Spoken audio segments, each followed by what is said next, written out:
Atau misalnya kita belum mengetahui seperti apa sebenarnya lingkungan anak kita bermain itu seperti apa, kemudian tiba-tiba karena ada satu sikap anak kita kepada kita itu kita lihat kurang baik, kemudian langsung kita hakimi dia, anak bandel nih gitu kan. Itu akan direkam oleh anak-anak bahwasanya ini orang tua kerjaannya nuduh-nuduh, kerjaannya marah-marah. Setelah dia dimarahi, ekspektasi kita dia akan nurut kan gitu kan, akan menjalankan apa yang kita nasihatkan. Ternyata tidak, istrinya lagi ngomel-ngomel, suaminya sambil nyalain alat jus. Dia dengar tapi karena terlalu bising gitu kan, jadi dia pura-pura dengar kan gitu. Antum gitu kan? Iya itu. Taslih TV.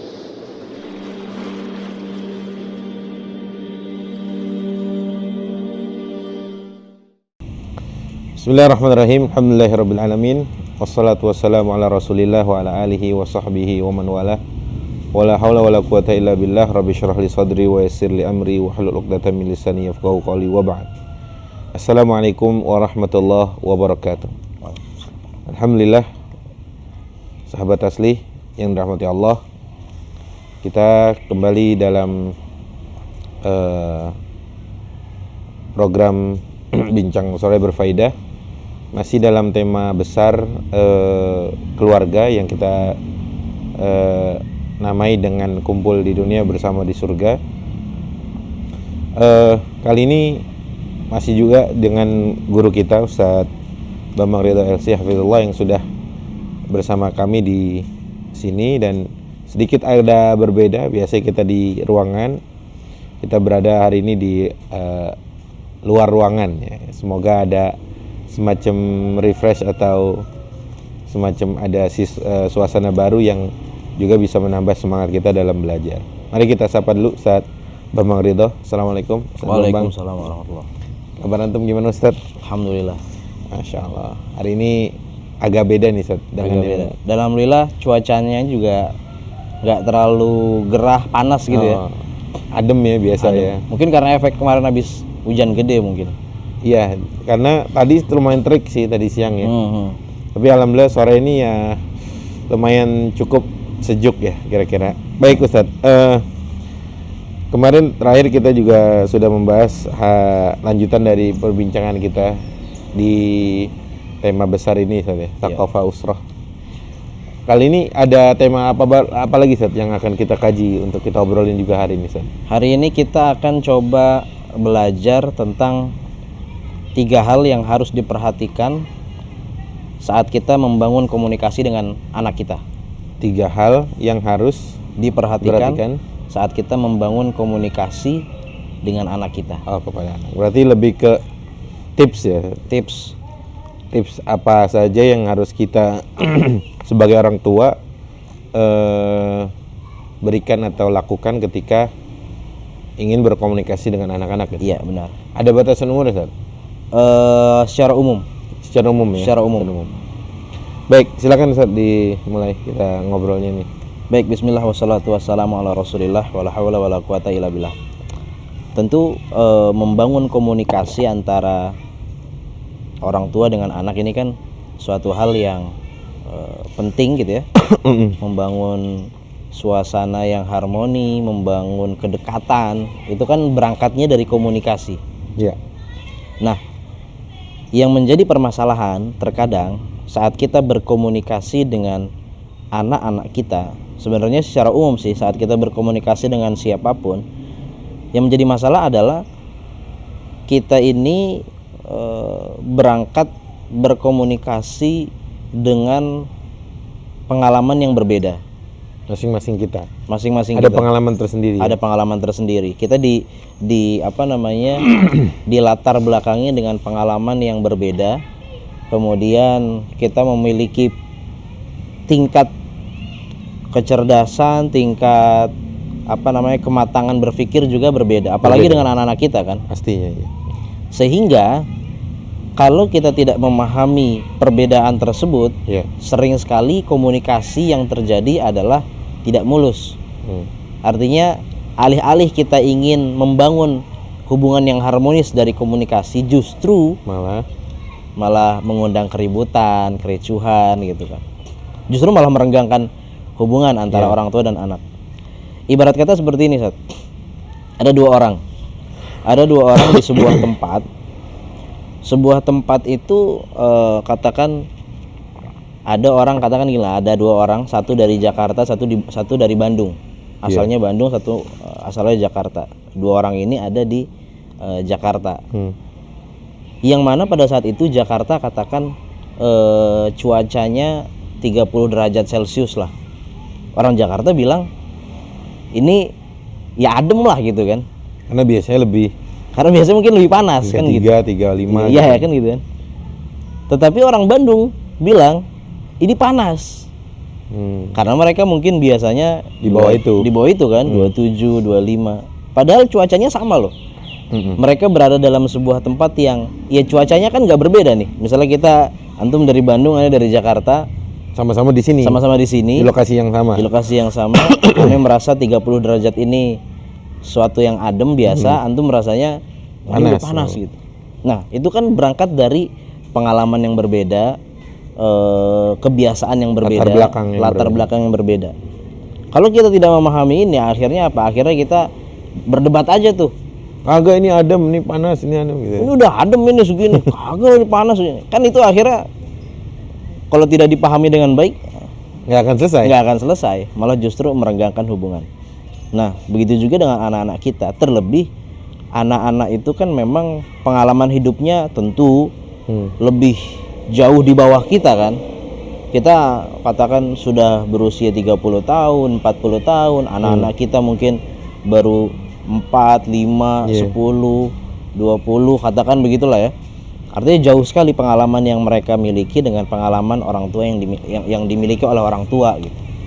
Sehingga artinya lagi-lagi orang tua memang harus memiliki tips, harus memiliki perhatian terhadap beberapa hal agar komunikasi yang dibangun dengan anaknya itu berjalan dengan baik, harmonis. Nasihat-nasihat yang diberikan itu bisa masuk diterima dan kemudian bermanfaat kan gitu kan. Bukan hanya sekedar anaknya masuk kuping kanan keluar kuping kiri kan gitu. Kan percuma akhirnya kalau seperti itu.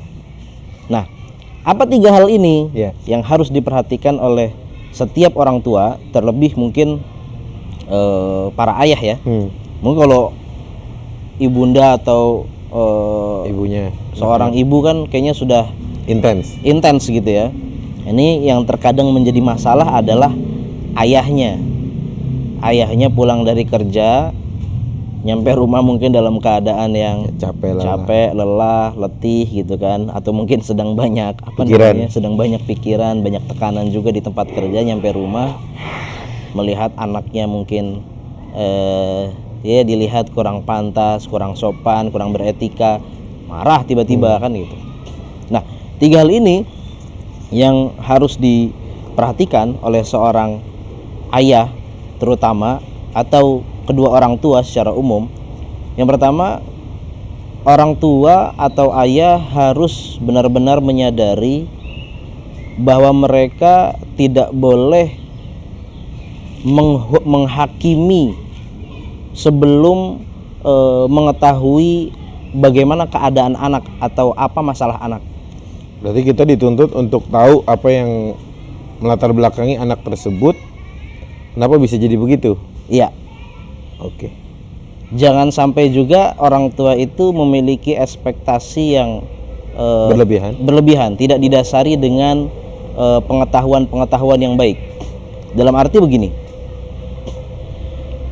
kalau seseorang itu berekspektasi gitu ya, ada orang berekspektasi kalau saya nikah atau berumah tangga itu, memiliki istri itu, ya pokoknya isinya surga lah.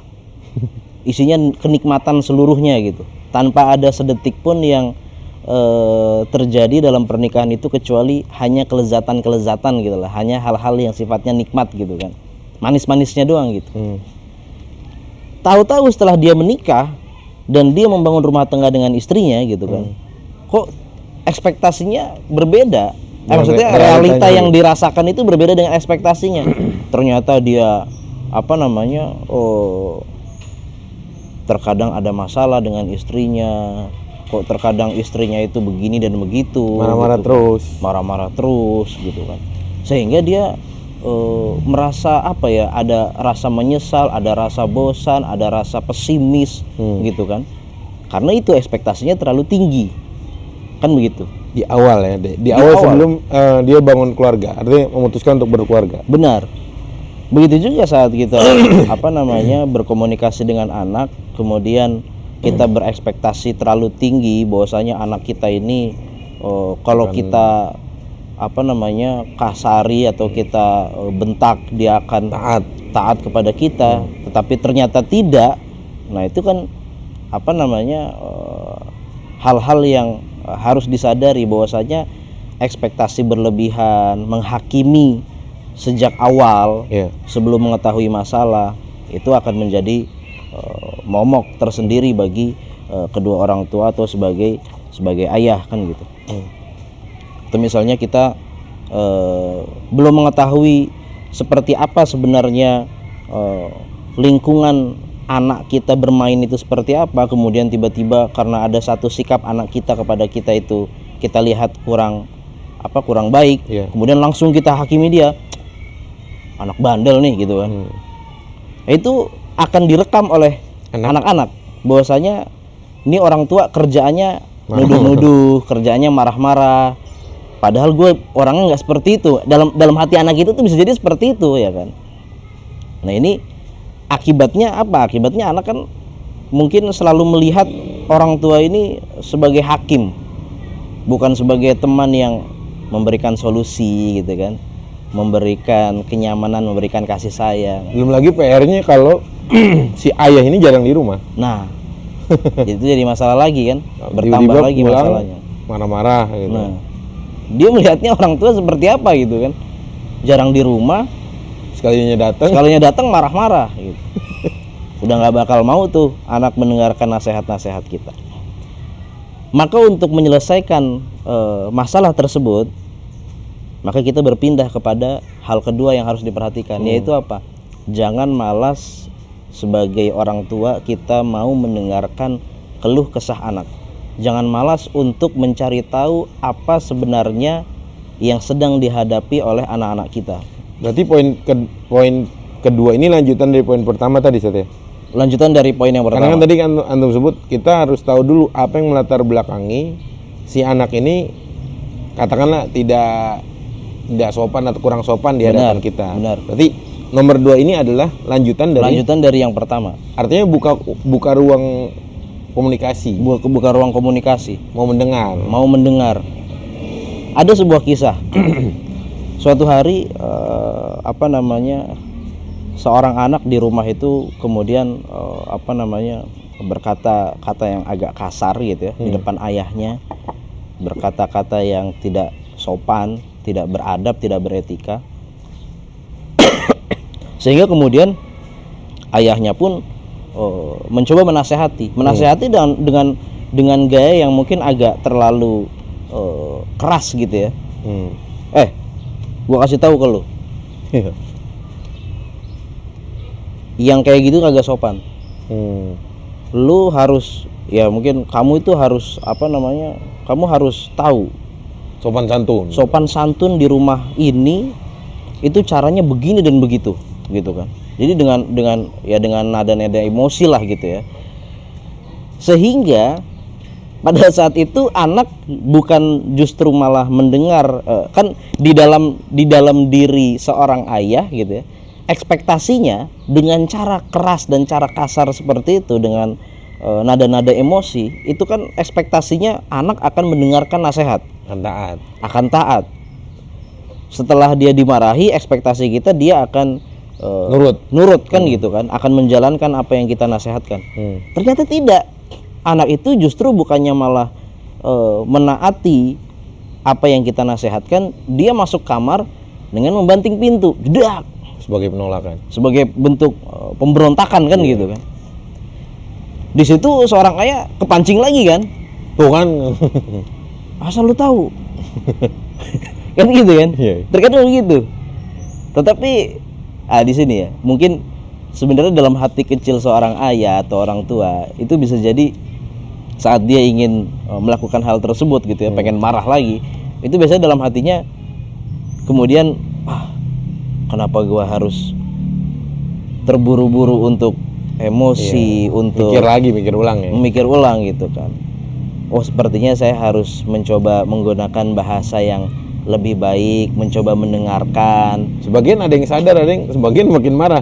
Nah itu dia, itu memang harus diilmui kan, memang harus diilmui. Kalau yang tersadar artinya nahan lagi untuk tidak marah lagi akibat perlakuan atau ya penolakan lah katakan perlawanan dari si anak, ya alhamdulillah. Tapi yang nggak bisa dikontrol itu gimana sih?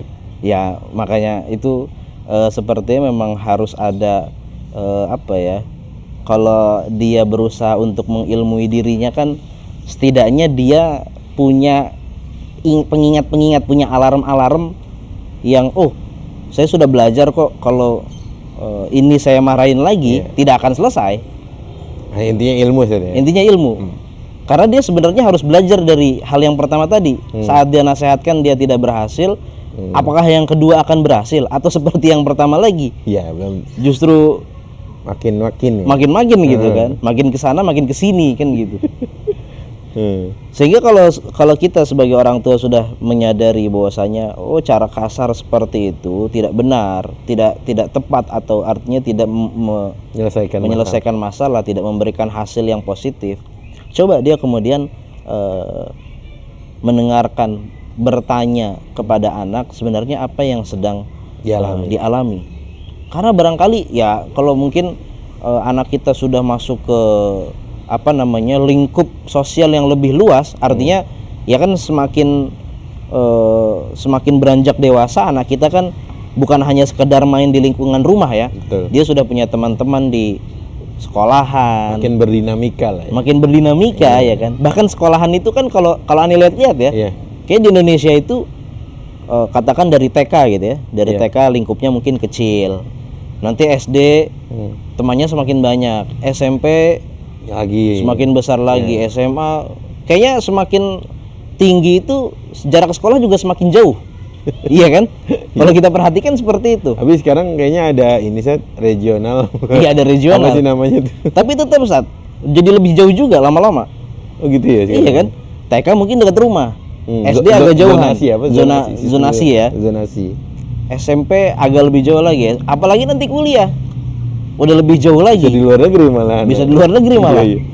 Nah, di situ coba kita tanyakan kepada anak kita, nak, sebenarnya ada masalah apa? Kamu sedang ada masalah apa? Gitu. Barangkali dia ada masalah di sekolah. Baru kemudian anaknya tentu dengan bahasa-bahasa yang bukan hanya sekedar kita bertanya kemudian untuk mengajak anak membuka suaranya, tidak, tetapi dengan kita menghadirkan hati, menghadirkan perasaan, sehingga anak juga itu akan terasa berbeda. Pertanyaan-pertanyaan yang keluar dari dalam hati dengan perasaan akan berbeda. Anak juga akan mau mengutarakan, bercerita gitu kan. Oh, sebenarnya aku nih sedang dibully sama teman-teman di sekolah. Guru aku selalu selalu marah-marahin aku karena aku begini dan begitu kan gitu kan. Banyak hal lah ya, artinya kita harus pinter-pinter tadi. Kalau antum bilang kan menghadirkan rasa ya. Menghadirkan rasa ketika, jadi bukan sekedar kita mau tahu, mengorek ya Zat ya. Iya. Ngajak ngobrol pun harus ya bawa segenap hati kita. Iya. Bener-beneran bukan cuma mengorek ini lagi ada masalah apa sih anak ini gitu ya. Karena mendengar itu ada beberapa macam, Sat. Ada pura-pura mendengar. Iya kan? Iya. Ada pura-pura mendengar, ada tuh meme-meme yang kalau istrinya lagi ngomel-ngomel, suaminya sambil nyalain alat jus.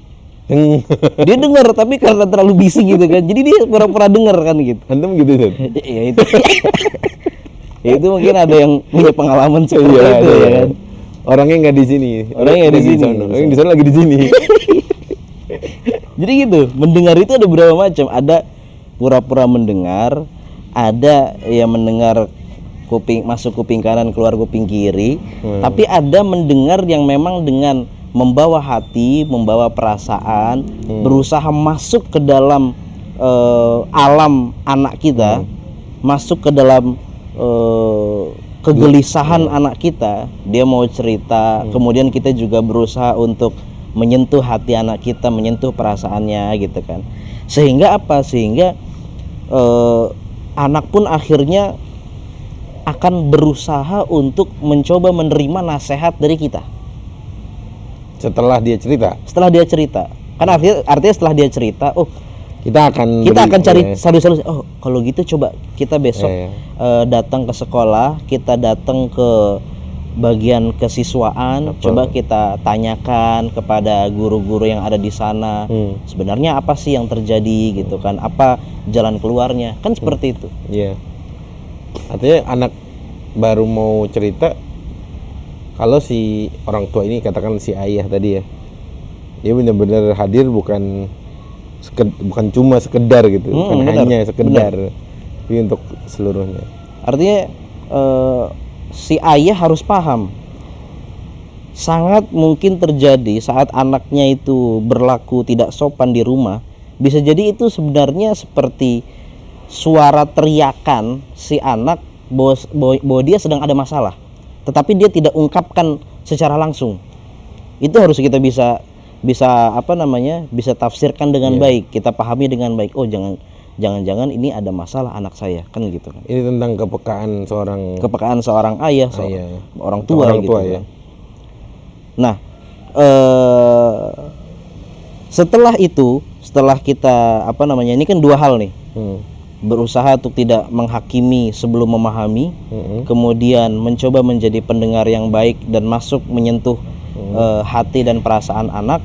Yang ketiga adalah saat kita membangun komunikasi dengan anak, kita juga harus paham perkembangan anak. Maksudnya fase-fasenya.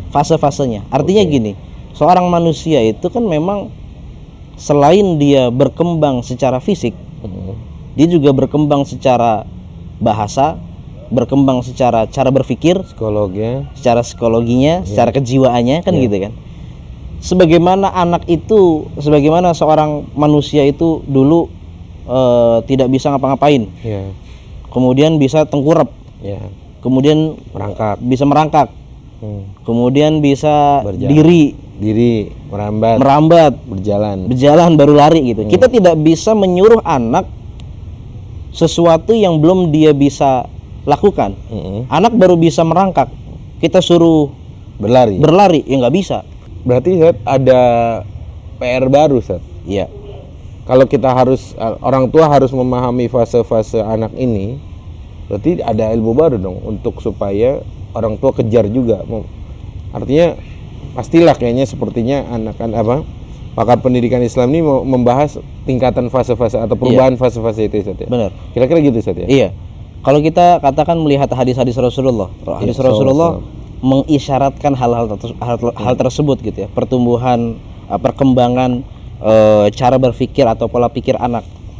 Dalam sebuah hadis Rasulullah mengatakan khatibun nasa bi ala qadri uqulihim. Berkomunikasilah, berbicaralah dengan manusia, dengan berbagai macam orang sesuai dengan tingkatan kecerdasan mereka, sesuai dengan tingkatan cara berpikirnya, kan gitu. Artinya kan kita berbicara dengan satu orang bisa jadi berbeda cara gaya bahasanya dengan orang lain, kan gitu. Apalagi dengan anak-anak kita yang memang secara cara berpikir itu tidak setara dengan kita. Apalagi kalau kita melihat juga hadis Rasulullah, muru auladakum bisolati inda sab'a wadribuhum li'ashar. Perintahkanlah anak-anak kalian untuk sholat di usia 7 tahun. Kalau usia 10 tahun mulai coba pakai pukulan-pukulan ya, tentu pukulan yang tidak membahayakan, kan gitu. Itu kan artinya Rasulullah sudah sudah mengisyaratkan memang ada perbedaan gaya cara komunikasi dengan anak yang memang berbeda dari umur ke umur. Ya, artinya tadi yang umur 7 tahun diperintahkan saja. Umur 10 ada treatment lain. Treatment lain, kan gitu. Jangan kemudian kita memberikan treatment usia 10 tahun untuk anak 7 tahun atau mungkin di bawahnya lagi atau di atasnya juga. Begitu juga tidak boleh kemudian kita treatment anak-anak 10 tahun, 15 tahun, 20 tahun sesuai dengan justru di bawahnya gitu. Dengan treatment usia di bawahnya akan berbahaya. Ya. Artinya misalnya gitu ya, anak-anak kecil itu kan memang belum bisa rapi lah gitu kan. Makanya kalau kita melihat anak kita pulang sekolah misalnya, ganti bajunya Letakkan di mana? di mana, dilempar kemana-mana. Ya kita tidak perlu bereaksi terlalu berlebih. Dalam arti memang itu mereka hanya bisa seperti itu gitu kan. Iya. Tetapi kita juga harus mengedukasi, melatih. Nah, coba kalau setelah pulang sekolah ganti bajunya taruh di tempat baju kotor kan gitu kan. Itu harus ada latihan-latihan seperti itu. Walaupun nanti misalnya ternyata kok ini berulang sampai dia usia 10 tahun, 15 tahun gitu kan. Ya kita tidak boleh meremehkan hal tersebut. Loh, anak kita udah 15 tahun kok tetap begini aja. Oh ya udah, karena kita harus berkasih sayang, tidak boleh kasar, kita diemin aja. Kan tidak boleh juga begitu. Nanti akan merusak perkembangan anak itu sendiri justru. Tapi bisa jadi karena di usia yang sangat belianya tidak dibiasakan sehingga di lanjut usianya akan terus begitu. Ini akan menjadi bahaya dan ya akhirnya tidak terbangun komunikasi yang harmonis. Nasihat-nasihat kita tidak didengarkan. Nasihat-nasihat kita hanya sekedar lewat begitu saja. Kira-kira begitu, Ustaz. Masya Allah. Nah, ini penting juga nih ya teman-teman. Tadi Ustaz Ridho bahas atau sebutkan ada tiga poin ya. Pertama tentang kita harus melihat latar belakangnya ya, Ustaz. Kenapa anak kita melakukan mungkin yang dalam kacamata kita mungkin kurang sopan, kurang baik. Yang kedua membuka diri nih untuk orang tua. Membuka diri juga pasti dengan kepekaan juga agar supaya si anak nih mau bercerita dengan sepenuh hati ya, dengan segenap hati, bukan cuma sekedar ngorek-ngorek kemudian kalau udah tahu kita langsung ambil solusi. Yang terakhir tadi apa sih tentang mengetahui fase perubahan dalam fase perkembangan anak kita ya. Nah, ini penting juga nih teman-teman, sehingga memang ya tugas seorang orang tua tuh ya, ayah dan bunda itu berat ya, Ustaz ya. Benar. Gimana, Ustaz, menurut antum nih untuk menghadapi atau mencoba melakukan 3 hal yang kita ini, Ustaz, yang tadi antum sebutkan ini? Iya, lagi-lagi kita harus menyadari memang mendidik anak ini kan ibadah. Iya, setidaknya paling mudahnya kita ingat saja hadis Rasulullah yang mengatakan kalau seorang anak Adam itu wafat, maka seluruh amalannya terputus kecuali 3 hal. Ya. Artinya 3 hal ini yang menjadi warisan umur kedua benar. umur kedua pahala terus mengalir walaupun kita sudah tidak ada gitu ya. Kan salah satunya awaladin sholihin yad'u lahu, anak yang soleh dan kemudian mendoakan kebaikan untuk kita setelah kita tidak ada. Nah, itu kan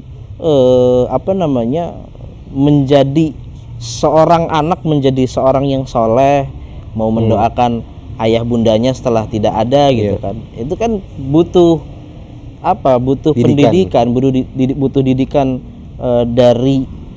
terutama dari tangan kedua orang tuanya kan gitu. Pastinya ya. Ingat itu aja. Motivasinya itu dan harus ya, artinya mendidik anak menjadi soleh itu ya kita harus ingat ya tidak semudah yang dibayangkan, tetapi bukan sesuatu hal yang mustahil lah gitu. Betul. Ya bayangkan saja kita hari ini kemudian bisa menjadi seperti ini gitu ya. Dulu orang tua kita mendidiknya kan juga butuh pengorbanan, susah payah, banting tulang, berpikir keras kan gitu. Bukan tidak bisa, pasti bisa. Artinya bukan suatu mustahil, tapi butuh usaha yang lebih. Dan jangan pernah berpikir bahwasanya usaha-usaha ini lelah letihnya kita ini Bukan ibadah. bukan ibadah dan tidak ada pahalanya. Ini ada pahalanya. Ada pahala. Walladzina jahadu fina lanahdiyannahum subulana. Ya, Iya kan? betul. Barang siapa yang bersungguh-sungguh fina karena Allah, dalam arti di sini kan ya karena Allah bisa mencakup lingkup yang banyak gitu Iya, kan. betul. Salah satunya mendidik anak untuk menjadi anak soleh, menyiapkan mereka menjadi generasi yang lebih baik. Nah, itu semuanya akan Diganjar oleh diganjar pahala oleh Allah Subhanahu wa taala. Masya Allah, jazakumullah khair Ustaz. Ya baik teman-teman, sahabat Tasli, rasanya semakin gelap nih Ustaz sore hari kita. Tapi biarlah yang gelapnya langit, tapi hati kita semakin tercerahkan dengan ilmu-ilmu yang tadi sudah disampaikan oleh Ustaz Bambang, guru kita semua. Yang insya Allah ini juga bekal untuk kita semua ya, baik yang sudah menjadi orang tua ataupun yang akan menjadi orang tua gitu ya. Benar. Karena ini menurut saya Ustaz, tentang keluarga, tentang mendidik anak ini dipelajarinya terlambat. Benar. Terlambat. Bahkan seharusnya 2 tahun sebelum seseorang itu memutuskan untuk menikah, dia harus sudah punya ilmu ini, Ustaz. Benar. Minimal untuk jadi suami atau ilmu jadi istri dan lain sebagainya. Tapi kata orang Betawi bilang better late than never, Ustaz. Waduh. Lebih baik telat daripada enggak sama sekali. Betawi mana tuh? Itu Betawi Kemang kayaknya itu. Ya gitulah teman-teman. Jadi Masya Allah kita sih berharapnya dari obrolan ringan kita, atau sebenarnya bukan ringan-ringan banget ini Ustaz. Kontennya berat, cuma kita coba mengusahakan agar supaya teman-teman Tasli ini juga bisa menyerapnya dengan santai. Amin. Gitu. Terima kasih Ustaz Bambang Ridho, jazakumullah khair atas ilmunya, dan insya Allah kita akan bertemu lagi lanjutan dari pembahasan kita ini, dan akan ada pastinya ilmu-ilmu baru, khazanah-khazanah baru yang akan menambah ilmu kita, sekaligus menambah bekal kita menjadi orang tua yang soleh dan soleha, yang berharap anak soleh dan soleha. Terima kasih, kita akhiri. Saya Abdul Khair Ahmad, kita tutup dengan kafaratul majlis. Subhanakallahumma wa bihamdika asyhadu an la ilaha illa anta astaghfiruka wa atubu ilaik. Wassalamualaikum warahmatullahi wabarakatuh. Waalaikumsalam. Tasli TV.